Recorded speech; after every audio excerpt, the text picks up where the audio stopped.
Halo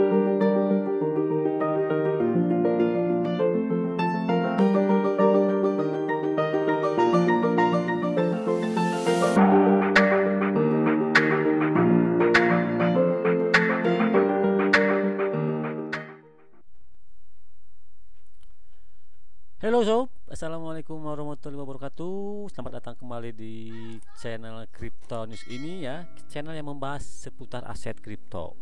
Nah teman-teman, belakangan nih beberapa hari ke belakangnya lagi rame-ramenan ya, ada seseorang youtuber Angga Andianata nih, Angga ya, Angga nih yang membahas mengenai Pi Network teman-teman ya. Saya akan sedikit memberikan sanggahan ya pada konten yang beliau upload itu ya. Menurut saya memang ada banyak fakta-fakta yang Angga ini tidak sesuai menurut saya ya. Ini teman-teman ya, coba kita buka dulu sebentar videonya ya teman-teman.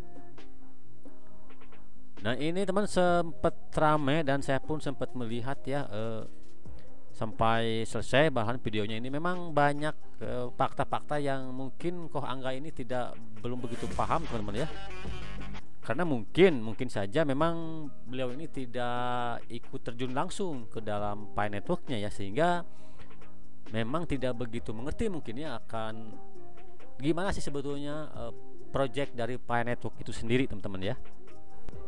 Bitcoin dengan aplikasinya Pi Network katanya adalah digital currency pertama yang bisa kita mining di HP kita. Pi Network menggunakan protokol Proof of Work. Wow. Nah, kita semua tahu nih. Nah, ini teman salah satu fakta pertama yang menurut saya tidak sesuai ya, karena di white paper kalau nggak salah itu di roadmapnya, di white paper Pi Network sendiri dijelaskan bahwa si Pi Network ini dia menggunakan bukan Proof of Work tetapi SCP ya, Stellar Consensus Protocol. Tentu sangat terbalik ya dengan Proof of Work ini. Dengan sistem POW ini justru akan itu kita mundur lagi ke belakang jauh ya, karena kan seperti Bitcoin kan menggunakan sistem ini POW ya, Proof of Work, justru akan menambah konsumsi energi yang sangat besar, memerlukan teknologi yang mungkin PC PGA yang begitu mahal ya. Tapi dengan menggunakan SCP Stellar Consensus Protocol itu akan kebalikannya, dia tidak memerlukan energi yang besar dan cukup mining dengan HP saja ya. Itu yang saya baca dari white papernya Pi Network teman-teman ya. Ini fakta pertama ya. Jadi si Pi Network itu bukan miningnya bukan berdasarkan POW ya, bukan berdasarkan Proof of Work, tetapi berdasarkan SCP Stellar Consensus Protocol ya. Itu ya fakta pertama ya. Teman, kita lanjut ya. Ethereum aja nantinya udah nggak pakai Proof of Work. Ethereum akan pindah ke Proof of Stake. Pi Network juga menggunakan sistem referral untuk menarik user baru dan memberikan para user insentif berupa Bitcoin yang belum bisa di withdraw. White papernya sih udah diterbitkan dan saat ini ada lebih dari 50 juta user. Pi Network didirikan oleh 3 mahasiswa Stanford yang bernama Vince McPhilip, Zheng Tiaofan, dan Nah, Angga mungkin belum mengerti ya, di project-project token yang lain atau koin yang lain taruhlah, memang mereka itu mengadakan ICO ya, semacam pre-sale untuk menarik para usernya mendukung project mereka ya. Nah, sehingga buru-buru listing dan akhirnya mungkin tidak bertahan lama ya. Emang mungkin ada juga yang up gitu ya, tapi tidak bertahan lama kan, langsung down lagi. Tapi di Pi Network ini dia tidak buru-buru listing ya, tetapi dia membangun dulu ekosistem internalnya supaya kuat dulu nih. Makanya itu tidak ada ICO atau pre-sale ya untuk token Pi ya, tetapi ekosistem dulu yang dikuatkan dari dalam. Nah tentu setelah kuat, mau listing di exchange manapun, kalau ekosistem dalam udah kuat, saya yakin harganya nggak bakalan drop ya. Itu ya, jadi salah satu perbedaan project Pi dengan project yang lain tentu itu Jadi si Pi ini tidak listing dahulu, tetapi membangun ekosistem dulu di dalam. Walaupun memang itu memerlukan cukup waktu yang lama menurut saya, tapi nggak apa-apa. Setelah ekosistem di dalam kuat, nah baru listing. Saya yakin setelah ekosistem di dalamnya kuat, tentu nanti setelah Pi ini rilis di open mainnet itu gak bakalan mudah runtuh ya, mudah mungkin rubuh atau mungkin gak mudah di dump atau di pump ya.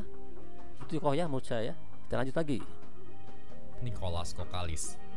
Aplikasinya sendiri dirilis pada 14 Maret 2019 dan proyeknya dimonetisasi melalui iklan.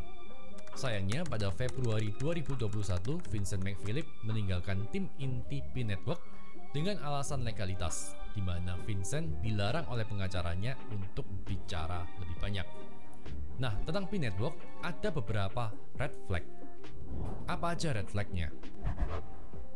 Yang pertama, too good to be true. Nah, bisa di mining di handphone. Wah, keren banget emang kalau bisa. Tapi coba bayangin deh, kalau emang mining bisa dilakukan di HP, apalagi HP dengan kelas low sampai mid range, para miner besar-besar itu nggak perlu beli mining rig, nggak perlu berburu chip dan VGA. Ya makanya itu kok ya. Jadi kan dengan mining di HP semua orang bisa, tetapi ingat di sini nggak ada satu orang bisa beberapa akun, satu orang satu akun, satu identitas, satu perangkat kok. Jadi nggak ada orang yang bisa memanipulasi atau apa ya, memborong atau mungkin kalau sekarang mining Bitcoin atau mining PGA ya orang yang berduit dan orang yang mungkin yang melek teknologi yang baru bisa dia memperoleh begitu banyak Bitcoin atau Ethereum. Tapi di Pi semua orang bisa dan terbatas. Jadi satu orang satu akun, satu mining, satu perangkat. Itu ya harus kita pahami ya. Jadi gak ada seorang pun yang bisa ingin lebih kaya dari pionir lainnya, tergantung kontribusi dia tentunya ya di ekosistem. Nah itu akan yang makin banyak mendapatkan Pi. Jadi tidak ada semacam tersentra ininya, ini tersebar ya. Makanya kan di visi misinya dari Pi Network ini menginginkan bahwa kripto itu bisa diakses oleh semua orang, oleh orang biasa tentunya ya. Jadi sangat berbeda ya tentunya. Kalau mining zaman sekarang kan tentunya harus mempunyai sumber daya yang mahal ya, sumber daya yang modal yang besar ya, yaitu. Jadi ini Pi ini ingin membalikan itu semua kok ya. Jadi harus paham ya. Jadi ya kalau miningnya harus pakai PGA lagi, hardware lagi yang mahal lagi ya buat apa ya? Ini si Nicholas ini mengusung project yang begitu besar ini menurut saya ya. Yang harganya super mahal. Mereka cukup beli HP aja dan mining dari HP yang pasti jauh lebih murah daripada mengoperasionalkan mining rig. Cukup to be true, tapi banyak orang yang percaya karena diberi angin surga. Karena orang kan suka dikasih angin surga dan nggak suka kalau dikasih tahu tentang fakta. Oke teman ya, nah ini ya, memang si Pi ini bisa di mining oleh semua orang di handphone ya, handphone sekelas low spec pun bisa teman-teman ya. Nah di sini perlu diluruskan lagi nih bahwa tidak ada seorang pun dari core team misalnya ya, bahkan di kelas Kokalis pun tidak memberikan angin surga kok. Tidak ada yang menjamin. Kan bahwa di white papernya nih dijelaskan bahwa Pi bukan tempat untuk mencari uang cepat atau instan. Kalian mencari uang cepat silahkan cari di tempat lain. Jadi siapa yang memberikan angin surga kok? Tidak ada kan sebetulnya. Semua yang too good to be true biasanya ya emang too good to be true. Robot trading yang bisa kasih keuntungan 1% tiap hari too good to be true. Bisa jadi sultan hanya dari tebak-tebakan harga di aplikasi too good to be true. Wah, murah banget. Yang kedua, ada banyak tweak jargon. Nah, sebelumnya teman-teman juga harus paham benar jargon-jargon yang dipakai oleh Pi Network biar nggak mudah kemakan angin surga. Karena Tuh lagi-lagi nih ya membahas angin surga. Nggak ada angin surga kok ya, nggak ada yang menjanjikan Pi ini akan berhasil. Gak ada yang menjanjikan Pi ini akan berharga mahal. Itu semua tergantung ekosistem dan perkembangan ekosistem di kemudian hari.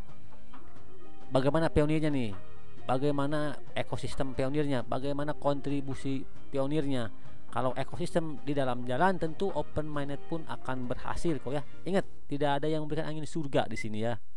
target marketnya itu jelas mereka yang nggak terlalu paham dengan jargon-jargon ini. Yang pertama ada mining. Nah, teman-teman tahu nggak sih apa arti kata mining? Mining itu validasi transaksi di blockchain, dan biasanya perlu mining rig atau superkomputer. Biasanya memerlukan mining rig atau superkomputer.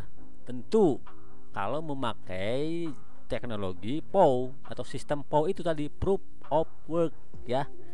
Ini kan SCP, Stellar Consensus Protocol. Kau ya silakan baca lagi ya apa itu SCP ya, biar kita semua pada paham nih perbedaan antara POW dan SCP itu apa sebetulnya. Tapi konsep mining di P-Network ini cuma nonton iklan atau buka aplikasinya. Jadi yang dilakukan P-Network itu cuma sekedar airdrop aslinya. Lagi-lagi airdrop dalam tanda kutip karena token atau koinnya juga belum ada. Nah sekarang begini, kalau mainnetnya nggak ada, blockchainnya nggak ada, transaksinya jelas nggak ada dong. Nah sebetulnya untuk blockchain itu untuk tes ya itu sudah ada ya. Jadi kita bisa lihatlah di mungkin bagi yang orang luar yang belum ikut gabung mungkin akan mengatakan tersebut blockchainnya belum ada ya. Padahal untuk tesnya sudah ada, udah kita bisa telusur ya. Untuk transaksinya itu ada, validasinya ada teman-teman ya.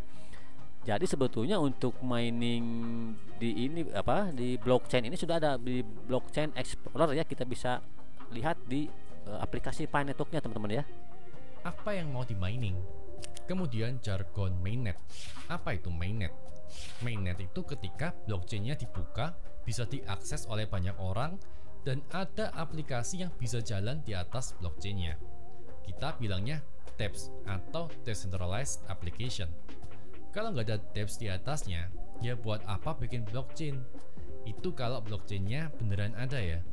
Kalau nggak ada blockchain-nya, nggak ada dApps di atasnya, ya balik lagi, nggak ada yang bisa di mining. Kecuali memang P-Network mau berjalan seperti Bitcoin, nggak ada fitur smart contract. Nah, red flag yang ketiga, 3 tahun nggak ada hasil yang signifikan. P-Network ini dimulai pada tahun 2018. Tapi sampai hari ini, waktu video ini dibuat, mainnetnya juga belum launch. Paling nggak, kalau emang projectnya beneran ada nih, mereka benernya bisa loh mulai terbitin token dulu di jaringan BSC misalnya. Nah seperti yang saya bilang tadi di awal, memang si Pi ini berbeda dengan jenis token yang lain. Dia tidak buru-buru listing ya. Buat apa buru-buru listing tetapi sebulan, 2 bulan, setahun kemudian dia malah drop. Nah itu kan jadi use case-nya menurut saya ini Pi ini akan berbeda ya, utility-nya akan berbeda.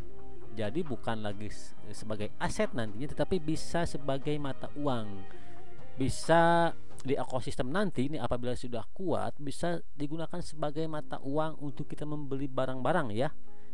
Jadi memang tidak perlu buru-buru listing token di exchange. Buat apa kalau memang buru-buru listing tapi kemudian ya ujung-ujungnya seperti Bitcoin lagi, hanya digunakan sebagai aset, hanya mungkin bisa dimonopoli oleh seseorang ya. Buat apa? Jadi tidak akan berguna bagi orang biasa itu tadi, sesuai visi misi dari Nicholas ya.